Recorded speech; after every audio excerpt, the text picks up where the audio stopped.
See I Can, the C grade skills for algebra for year 10. So question 1 asks us to simplify, and we see there's lots of powers. You see there's a negative power, zero power. This tells you we need to use the index laws. Now the index laws will be on the back of your test to remind you. Law 1, multiplying powers of the same base, add the powers. Law 2, dividing powers with the same base, or division, either way, minus, subtract the powers. Power of a power outside brackets, you've got to multiply the power. So the index laws are going to be here on the back of your test. You can tear it off and have it in front of you. So we just checked. Multiplying powers of the same base, it's going to be x, and add the powers, 6 plus 3 plus 2, 11. Dividing powers of the same base, we subtract the powers, x to the power 6. There's no working we need, we just get to the answer. Now this one's getting a little bit tricky, but remember when there's big numbers out the front, we multiply them, making a video for my year 10s. Sorry, interrupted, but no worries. Multiply the big numbers out the front. 3 times 8 is 24. Then I've got x to the power, and this is really nasty, 2y plus 3y squared. Now, those aren't like terms, we can't add them. That's not a C grade question. That's pretty nasty. Dividing a to the 9 over a to the 2, that's still a division. We still subtract the powers. That'll be a to the power 7. You could have rewritten that as a to the 9 divided by a to the 2. Dividing again. Now, anytime the division is even slightly complicated, rewrite it as a fraction. Oops, that's 35n8 over 7n. Then, get your calculator, because I keep telling you, every time there's a fraction and there's big numbers in it, simplify the number part of the fraction with your calculator. So this is 35 over 7. 5.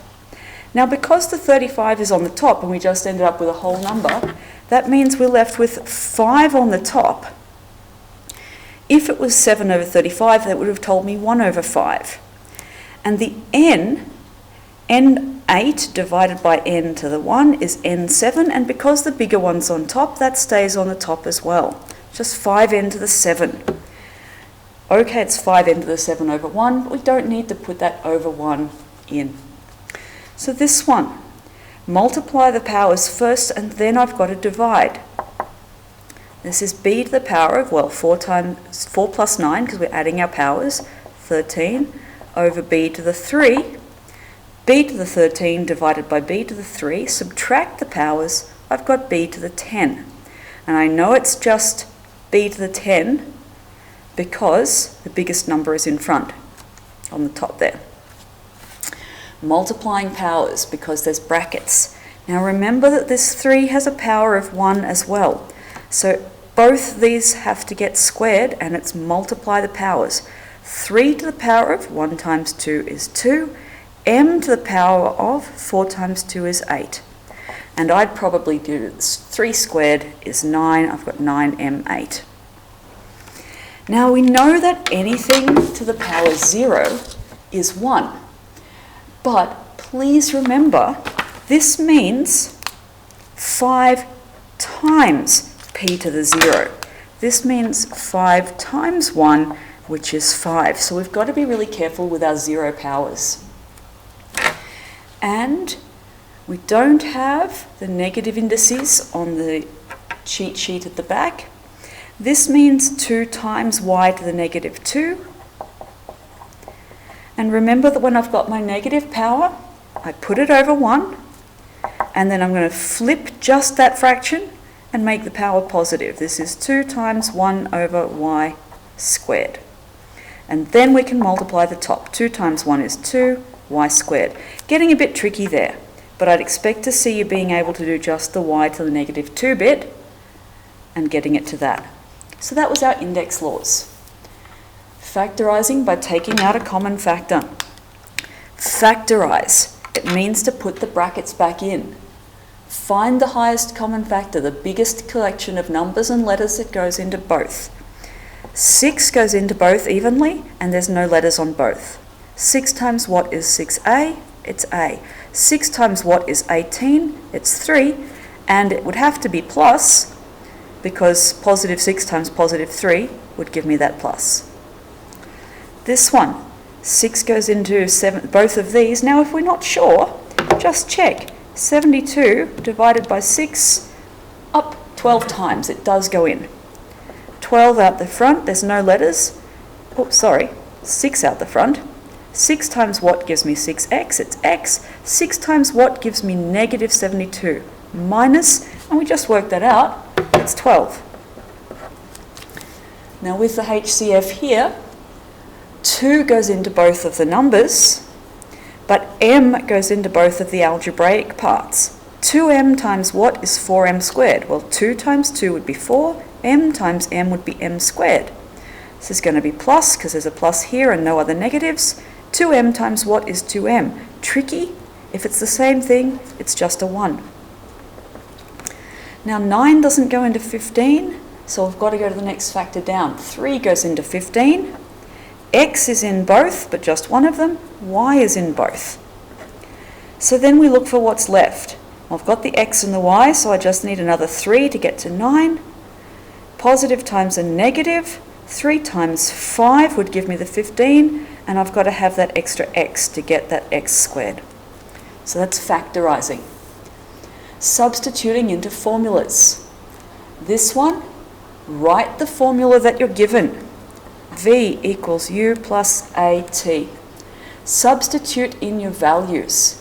They want me to find V when U is 8. Now remember A times T here, that's AT. A times T. So this is 6 times 10. And then I would just get my calculator and type that straight in. 8 plus 6 times 10, 68. V equals 68. Remember, formula, working, answer. This one here, E equals a half. Now remember there's little times signs in there. Times M times V squared. Find E, so it's a half times M is 6, V is 5, and I've got to square it. And again, just enter it into your calculator. A half times 6 times 5 squared, 75. And last, of course, we have fractions. Now remember, the rules for fractions are different for adding and subtracting and multiplying and dividing. So before you start with the fractions, check, are you adding and subtracting? Or are you multiplying and dividing? Adding and subtracting, these three, you'll need the same number on the bottom, the common denominator. When you've got the same number on the bottom, you just add the top. So this will be 3x plus x over that 5. Now be careful, because 3x plus 1x is 4 lots of x. It's not 3x squared. Check if you can simplify 4 over 5. No, you can't, because it keeps it at 4 over 5. That's your answer. This is both over 4, so this will be 5a minus a over 4. Because when we're adding or subtracting fractions with the same bottom number, we just add or subtract the top. 5a take away 1a is 4a. And now I've got 4a divided by 4. When I've got exactly the same thing on top and bottom, I can cancel them out. I've just got a. Now this one is where it's trickier, because these numbers are not the same. This is where, you remember, you're going to have to change this fraction to be over 12. Sometimes you'll have to change both of them, but because 4 goes evenly into 12, I can get them both to be 12 on the bottom. So I'm going to keep this a over 12 here, plus, how do I get 4 to become 12? I've got to times by 3. 4 times 3 is 12. I've got to do the same on the top. 3 times a is 3a. And now I've got the same number on the top and on the bottom. This is a plus 3a over 12, which is 4a over 12. And simplify your fraction of your whole numbers. 4 over 12, 1 over 3. That's 1a over 3. And of course we don't really need the 1, so it can be a over 3. Whereas multiplying and dividing, different rules. Don't get them mixed up. Multiplying is just times the tops times the bottom. Simplify if you can. A times a over 3 times 4. A times a is a squared, 3 times 4 is 12. Nothing to simplify. And dividing is just multiplying with one extra step. Flip the second fraction and make it a times. 2a over 5 times 10 over a. Now we times the top and we times the bottom. 5 times a is 5a. 2a times 10 is 20a over 5a. Then check if you can simplify your fraction. 20 over 5 is just 4. So that means 4 over 1. It means 4 on the top and 1 on the bottom. 4a over 1a.